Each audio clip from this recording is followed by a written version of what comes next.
600여 년을 한번 돌아가 봅시다. 그 당시 전 세계를 주름잡던 지배적인 문명은 동양 문명이었습니다. 그러니까 소젖을 어떻게 짜요? 하나도 남김없이 쭉 쫓아는 거예요. 조선은 가난한 나라, 더러운 나라, 착취의 나라. 기분 되게 나쁩니다, 진짜. 교회만이 이 땅의 희망이에요. 성령의 부흥의 역사가 일어나야만 정치도 회복되고 경제도 회복되고 문화도 회복됩니다.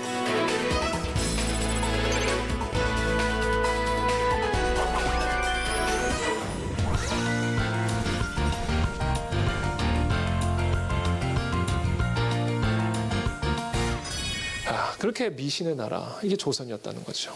그래서 이런 조선을 본 루이스 밀른이라는 미국의 여배우 출신의 루이스 조던 밀른은 1895년에 다음과 같이 이야기를 했습니다.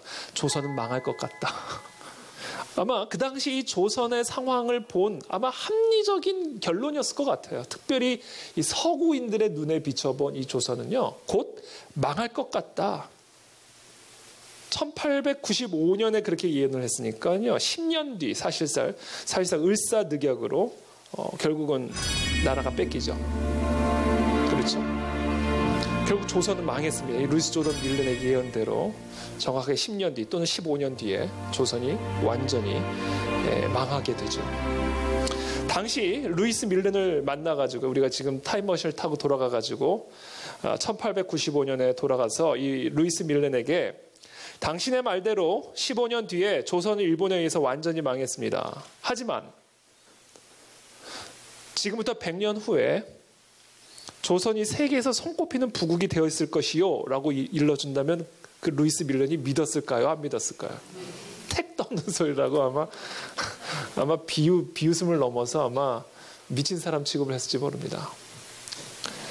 그런데 정확하게 1910년에 우리가 조선이 망한 다음에 정확하게 100년 후에 어떤 일이 일어난지 아세요? G20이라고 하는 세계 부국의 모임들을 우리 서울에서 갖게 되죠. 정확하게 100년 후입니다. 그러면 저는 이 중국 사회과학자 아카데미들이 던졌던 질문들을 우리들에게 스스로 한번 던져보고자 하는 거죠. 과연 무엇이 100년 만에 이렇게 더러운 나라, 착취의 나라, 미신의 나라였던 이 조선이 불과 100년 만에 어떻게 이 세계에서 손꼽히는 부국이 될 수 있었을까? 그 이유가 어디에 있었을까? 우리가 똑똑해서? 우리가 열심히 일을 해서? 물론 그것도 아예 아니라고 말할 수는 없겠죠. 그러나 더 근원적으로, 더 근본적으로 이 100년 만에 이와 같은 역전이 일어날 수 있었던 그 핵심적인 이유를 저는 대한민국 전역에 펼쳐진 교회에서 찾고자 하는 것입니다. 마치 막스 베버가 세인트 제임스라는 소도시에 수많은 그리스도인들과 미국의 경제적 역동성 간의 신성한 상관관계를 발견할 수 있었던 것처럼 대한민국 전역에 펼쳐진 이 그리스도의 몸된 공동체와 이 땅에 펼쳐진 이 정치적, 경제적, 문화적 기적은 그 사이에는 신성한 상관관계가 있습니다. 우리 그리스도인들은 그 상관관계를 볼 수 있어야 돼요. 저는 이것이 유일하게 우리 대한민국의 이 기적을 설명할 수 있는 유일한 답이라고 저는 확신을 합니다. 이것이 세계관이에요. 이것이 세계관. 이것이 사상입니다. 그래서 우리가 어떤 생각, 어떤 사상, 어떤 세계관을 가지고 살아가느냐에 따라 재앙이 임할 수도 있고 하나님의 기적과 같은 축복이 임할 수도 있다. 저는 오늘날 우리 사회가 당면한 여러 위기들, 정치적인 위기들, 또 경제적인 위기들, 또 문화적인 위기들, 지금 저와 여러분은 어마어마한 위기 가운데 있습니다. 그렇죠? 아마 이 부분에 대해서 아마 감지 못하는 분들은 아무도 안 계실 거라고 생각합니다. 이 모든 위기의 근본적인 원인은 어디에 있을까? 지금 저와 여러분들의 생각을 다스리고 있는 그 세계관에 있다는 겁니다. 그래서 언제나 하나님의 심판은 생각의 결과로 오기 때문에 그래요. 그래서 제가 오늘 계속 반복해서 말씀드리지만 결국 이 성령의 부흥을 통해 사람들의 생각이 새로워져야 됩니다. 어떤 생각으로? 하나님의 말씀대로 생각하고 하나님의 말씀대로 살아갈 때 우리가 당면한 이 모든 국가적 위기를 극복할 수 있는 힘을 얻을 수 있다. 그것이 근본적인 해결책이다라는 겁니다. 그래서 저는 오늘 우리가 지금 당면한 이런 위기는 바로 그와 같은 메시지들을 하나님께서 우리에게 주고 계시다라고 저는 확신을 합니다. 예레미야를 통해 남유대에게 임박한 그 심판이 그들의 생각의 결과라는 이 메시지가 오늘날 우리들에게 주고 계시는 메시지, 경고의 메시지이자 희망의 메시지다. 그렇게 생각을 합니다. 그래서 제가 세계관에 대한 이야기를 좀 더 구체적으로 하기 전에 이 이야기 하나만 제가 짚고 바로 이어서 넘어가도록 하겠습니다. 1997년으로 제가 기억을 합니다만 오클라호마 주의 연방 청사 건물에서 폭탄 테러가 일어났죠. 그때 맥베이라는 한 청년이요 트럭에다 폭발물을 싣고 연방 청사 건물 앞에다 세워놓은 다음에 폭발을 시켰습니다. 그래서 수많은 사람들이 그 연방 청사 건물에서 희생을 당하게 되죠. 마침 그 연방 청사 건물 근처에 한 느릅나무가 있었는데 지금 보시는 이 느릅나무가 그 연방 청사 건물 근처에 있었습니다. 폭탄 테러로 말미암아 그 근처에 있었던 이 나무도 이렇게 아주 그냥 시커멓게 불이 타고 그래서 그냥 가지만 남은 앙상한 나무가 돼버렸습니다. 그래서 당시 오클라호마 주에 살던 사람들은 이 나무가 완전히 죽은 나무가 된 걸로만 알고 있었어요. 근데 어느 날부터 이 상처가 났던 가지가 회복이 되기 시작하고 가지가 성장하기 시작하더니 급기야 싹이 나기 시작하는 거예요. 그리고 나서 이 나무가 어떻게 변했는지 아세요? 이렇게 아름다운 누름나무가 돼버렸습니다. 그래서 이 오클라호마 주의 사람들은 이 나무는 리액션이 상당히 좋은데 방송 지금 녹화하는 걸 아시고 그러신 건가요? 리액션이 상당히 좋으시네요.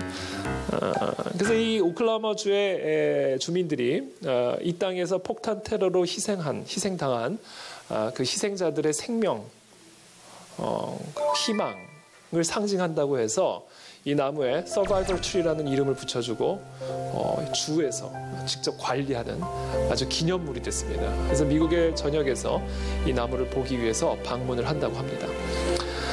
질문하겠습니다. 이 폭탄을 맞은 이 나무가 다시 살아날 수 있었던 비결이 어디 있었을까요? 그렇죠. 맞습니다. 뿌리가 살아있었기 때문에. 이 소색나무가 우리에게 주는 아주 중요한 메시지는 뭔지 아세요? 폭탄을 맞아도 뿌리만 살아있으면 살아난다는 거예요. 폭탄을 맞아도. 그 뿌리가 뭐예요? 생각이요. 세계관입니다. 그래서 우리의 사상과 우리의 세계관이 어디에 뿌리를 내리고 있느냐에 따라 바람만 맞아도 쓰러질 수 있는 나무가 될 수가 있는 거고요. 폭탄을 맞아도 다시 살아날 수 있는 나무가 있는 거예요. 하나님의 절대적 진리, 생명의 말씀이신 이 하나님의 말씀에 우리가 뿌리를 내리면 그 개인의 인생에 폭탄이 떨어져도 다시 살아날 수가 있는 것이요. 그 나라에 폭탄이 떨어져도 다시 살아날 수가 있다는 겁니다. 왜? 말씀은 생명이기 때문입니다. 부활의 능력이 있기 때문에 그렇습니다. 이것이 성경적 세계관의 중요성이에요. 저는 이 시간 축복합니다. 우리 모든 가정이, 우리 모든 개인이, 우리 모든 교회가 더 깊이 그리스도 안에 있는 진리의 뿌리를 내려 세움을 박아 이 세상의 헛된 철학과 속임수, 이 세상의 헛된 사상에 속아 넘어가지 아니하고 하나님의 선하신 뜻을 분별하여 우리 개인의 일상의 삶을 살아갈 때 이 땅에 근본적인 회복의, 치유의, 부흥의 역사들이 시작이 될 수 있다는 겁니다. 이것이 오늘 이 강의를 통해 제가 여러분들에게 함께 나누고자 하는 핵심적인 메시지입니다. 그럼 지금부터 세계관이란 무엇인가에 대해서 조금 더 구체적으로 한번 이야기를 나눠보도록 하겠습니다. 이 책은요, 핑크 대왕 퍼시라는 동화책입니다. 퍼시 더 핑크, 영국의 작가가 쓴 동화책입니다. 지금도 가끔 저는 제 방 안에서 이런 어린아이 동화책을 몰래 보곤 합니다. 이 퍼시 더 핑크 동화책은 어떤 내용이냐면 이겁니다. 핑크 대왕 퍼시라는 사람이 어느 나라의 왕으로 살아가고 있었는데 이 퍼시는요 핑크색만 좋아해요. 그래서 오늘 사실은 핑크빛 넥타이를 메고 올까 하다가 안 메고 왔는데 이 왕은 핑크빛만 좋아합니다. 그래서 자기의 왕궁 안에 있는 모든 것들을 다 핑크빛으로 물들이라고 명령을 내렸어요. 그래서 이 핑크 대왕 퍼시 왕궁은요 모든 것이 다 핑크색이었어요. 근데 이 왕실 바깥으로만 나가면 불만족스러운 거예요. 왜? 핑크가 아닌 거예요. 그래서 핑크법을 만듭니다. 또 핑크 액트를 만들어요. 그래가지고 모든 지붕, 모든 가구들, 하여튼 이 세상의 모든 것들을 다 핑크빛으로 물들이라는 법을 만들게 됩니다. 그리고 심지어 푸른 초원도 다 핑크빛으로 물들이게 하고 그 푸른 초원에서 사는 돼지도 소도 다 핑크빛으로 물들이게 만들었어요.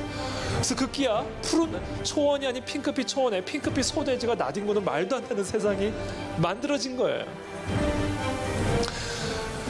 그래서 만족을 얻고 하루하루를 살아가던 어느 날 하늘을 쳐다봤더니 하늘은 무슨 색이에요? 파란색인 거예요. 스트레스를 받기 시작했어요. 저걸 어떻게 핑크빛으로 물들일 것인가 고민을 하기 시작합니다. 자기 스승을 불러요. 저 하늘을, 푸른 하늘을 핑크빛으로 물들일 수 있는 방법을 3일을 줄 테니까 마련해 와라 명령을 내립니다. 이 스승이 정말 말도 안 되는 명령을 받고 밤새도록 고민을 하는 거예요. 어떻게 저 푸른 하늘을 핑크빛으로 물들일 것인가. 고민하다가 기가 막힌 아이디어가 떠올랐습니다. 그게 뭐였을까요? 그렇죠. 여러분 이렇게 잘 아세요. 안경이야, 안경. 핑크빛 렌즈를 끼워가지고 왕에게 가져다 줍니다. 왕이시여 한번 끼워보십시오. 그리고 그 렌즈를 끼는 순간 온 세상이 핑크빛이 된 거예요. 그래서 그때부터 정말 행복한 하루하루를 살았다는 말도 안 되는 이야기입니다. 이게 바로 펄스 더 핑크 이 동화책의 이야기예요. 이 동화책이요 우리에게 주는 아주 중요한 세계관 관련된 교훈이 있습니다. 첫 번째, 관점이 광경을 결정한다. 어떻게 보느냐가 무엇을 보는지를 결정합니다. 관점이 광경을 결정해요. 이게 세계관이에요. 그래서 세계관은 안경입니다. 우리가 똑같은 오페라를 보더라도요 여기서 보는 거랑 여기서 보는 거랑 값 차이가 난다 안 난다?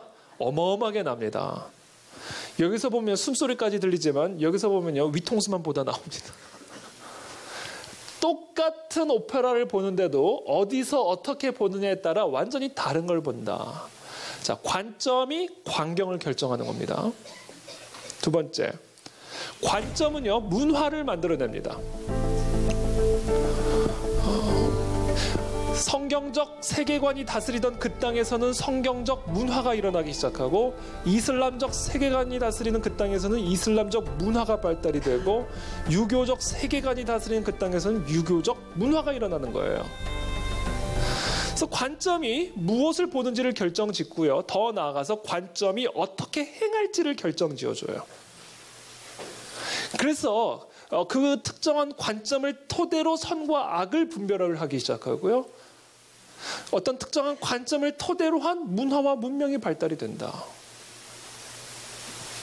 그래서 중세 교회는요, 다른 일반 건물보다 월등히 더 높았습니다. 교회 첨탑이.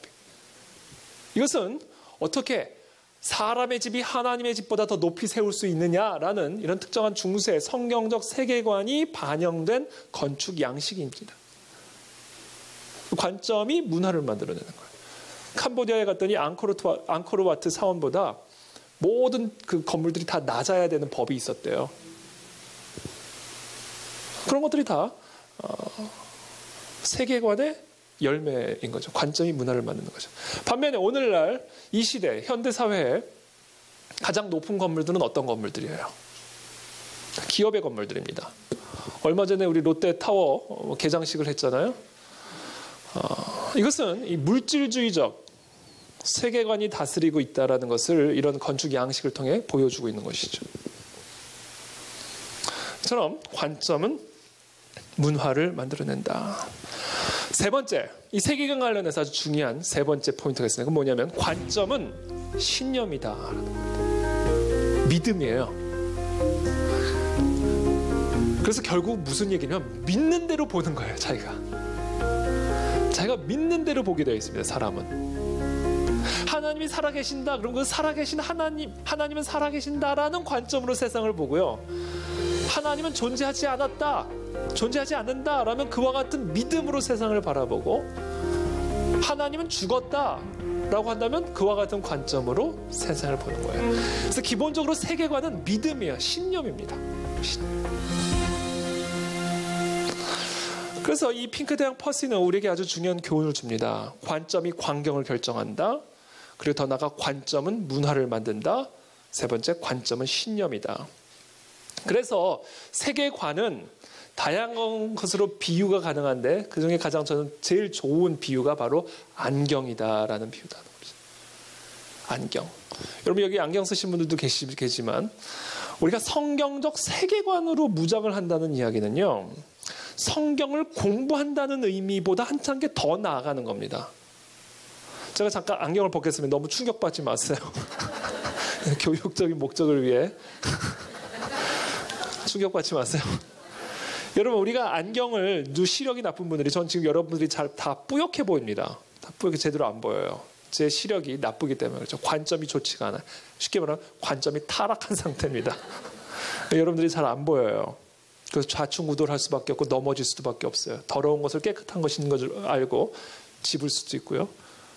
그래서 병기는 오염이 될 수도 있습니다. 이게 타락한 관점을 가진 인간입니다. 그래서 저같이 타락한 관점을 가지고 있는 인간에게는 뭐가 필요해요? 안경이 필요합니다. 그래야 구렁텅이로 안 빠질 수 있고 더러운 것을 피할 수 있고 건강하고 행복한 삶을 살아갈 수가 있는 거예요. 근데 우리가 안경에 대해서 이렇게 관점이 타락한 인간이 안경에 대해서 이렇게만 보는 분이 계세요? 우리가 성경을 그렇게 보고 있단 말이에요. 성경을. 창세기부터 요한계시록까지 창세기 1장 1절, 요한복음 3장 5절 이걸 줄줄 다 외워.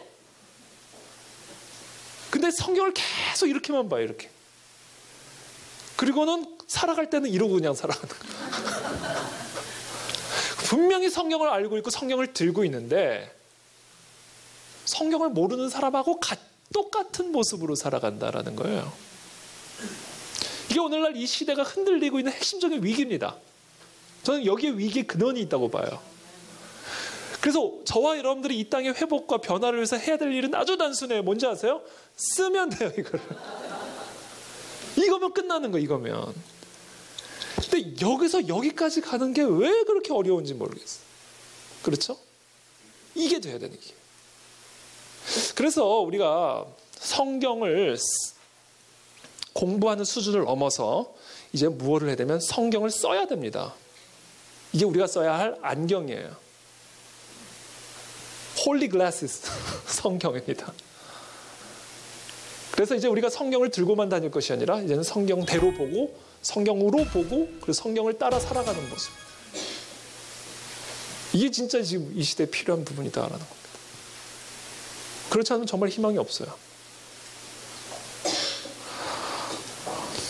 이마누엘 칸트라는 분이 세계관이라는 단어를 사실은 거의 고안하다시피 한 것으로 알려지고 있는데요. 벨트안샤웅이라는 독일어 단어로 다음과 같이 세계관을 정의를 했습니다. 인간의 사고와 행위의 저변에 깔려 있고 그것을 형성하는 일련의 신념들. 자, 인간의 사고와 행위의 저변에 깔려 있고 그것을 형성하는 일련의 신념들. 자, 관점이 광경을 결정하고 관점이 문화, 행동을 만들고 관점이 신념이다 이렇게 말씀드렸어요. 그것을 지금 이마누엘 칸트는 이렇게 철학적으로 표현한 겁니다. 인간의 사고와 행위에 저변에 깔려 있는 거예요. 그리고 그것을 형성하는 일련의 신념을 세계관이라고 정의를 내렸습니다. 로널드 내시라는 기독교 학자는 이렇게 또 다르게 좀 비슷하게 다 똑같은 얘기입니다만 조금 다르게 이렇게 표현했습니다. 세계관이란 인생에서 가장 중요한 문제들에 대한 일련의 신념이다. 찰스 콜슨이라는 분은 이분은 이제 이분이 수상한 상이 템플턴상, 한경직 목사님이 수상한 상이죠. 종교계의 노벨상이라고 불리는 아주 기독교 프리즌 펠로우십이라는 교도소 선교회를 만든 닉슨 대통령의 그 특별 보좌관이었다가 그 워터게이트 사건 때 같이 구속이 됐다가 교도소에서 예수님을 영접하고 완전히 인생이 변화된 미국의 아주 위대한 기독교 지도자입니다. 찰스 콜슨은 이 세계관을 이렇게 정의를 합니다. 또 비슷해요. 한번 읽어볼까요? 같이 시작.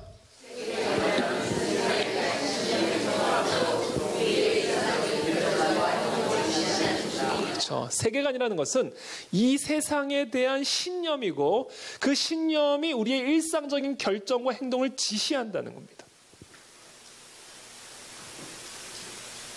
그러면서 찰스 콜슨은 이 세상에 대한 신념을 이루는 세 가지 질문을 다음과 같이 정의합니다. 첫 번째, 우주의 기원은 무엇인가에 대한 신념. 생명의 기원은 무엇인가에 대한 신념. 이 세상은 어떻게 만들어졌는가? 사람은 어떻게 생겨난 것인가? 이 땅의 이 자연들은 어떻게 만들어진 것인가에 대한 신념이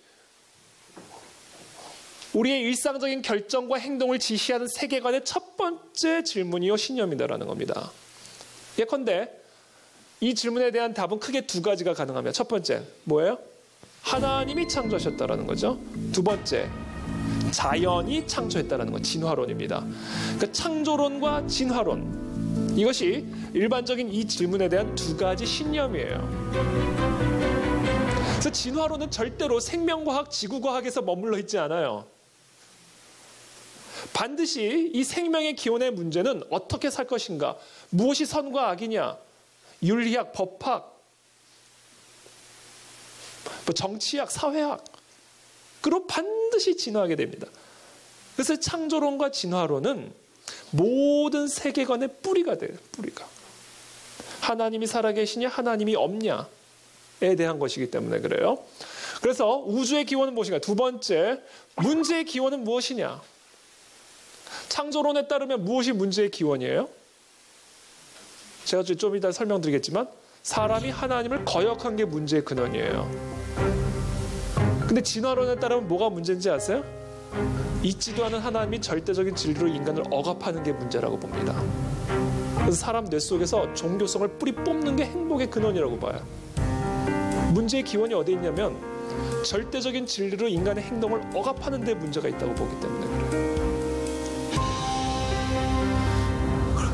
자, 우주의 기원이 다르면 문제의 기원이 어디에 있느냐에 대한 관점도 달라집니다.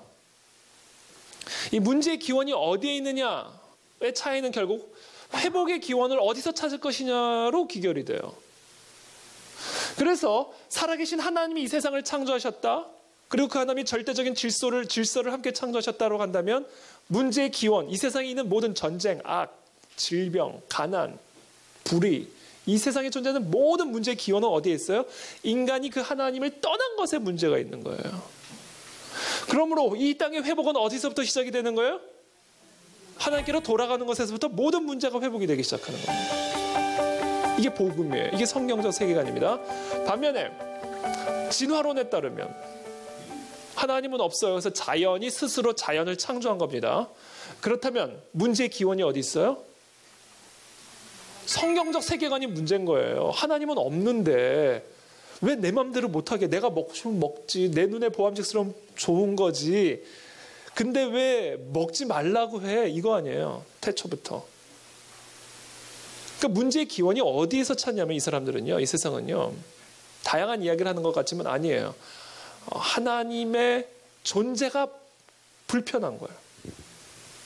그래서 여러분 왜 세상 사람들이 부활을 인정하지 않은지 아세요? 부활을 인정하지 않는지 아세요? 이 얘기만 하고 제가 이제 쉬었다가 오늘 강의를 아마 다 할 수 있을지 모르겠는데 뭐 할 수 있을 만큼 하다가 가겠습니다, 저는.